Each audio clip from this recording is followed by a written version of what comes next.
Now, here's the encouragement the Bible offers to us. There are those in the Bible that gave into temptation when it presented itself to them. But then there are those in the Bible who, when temptation presented itself, they did not give into it. Remember, no temptation has overtaken you except it's common to man.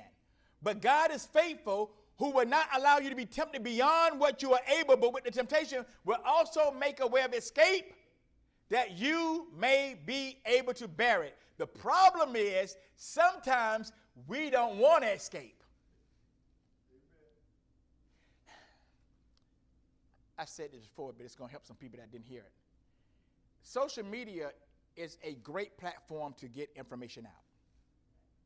But sometimes if you're not careful, Facebook, Instagram, and TikTok will filter in or have some inappropriate images to come on your screen.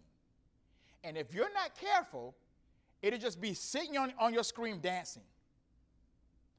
What you need to do is make sure you put the right filters in so that that stuff won't come on your screen. And if you see it by accident, don't be like, no, click it quick. Y'all don't understand what I'm doing right here. I'm holding the mouse real slow. You look at it like, where the little X at? I can't see the X, but you're looking. No, click it quick and get it off your screen. One of the first persons come to mind who resisted temptation in a world that was full of sin and wickedness was Noah. If you think about it, the Bible says in Genesis chapter 6 verse number 5, the Lord saw that the wickedness of man was great on the earth, and that every intent and the thoughts of his heart was evil continually.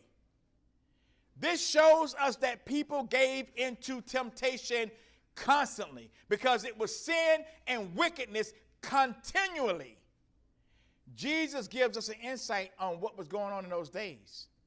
He said in Luke chapter 17, verse 26 to 27, as it was in the days of Noah, so it would be also in the days of the Son of Man. He said they ate, they drank, they married, they was given in marriage until Noah entered in the ark and the flood came and destroyed them all. Those people didn't care anything about God. Tell me what's the difference today? You got people out there eating, drinking, marrying wives.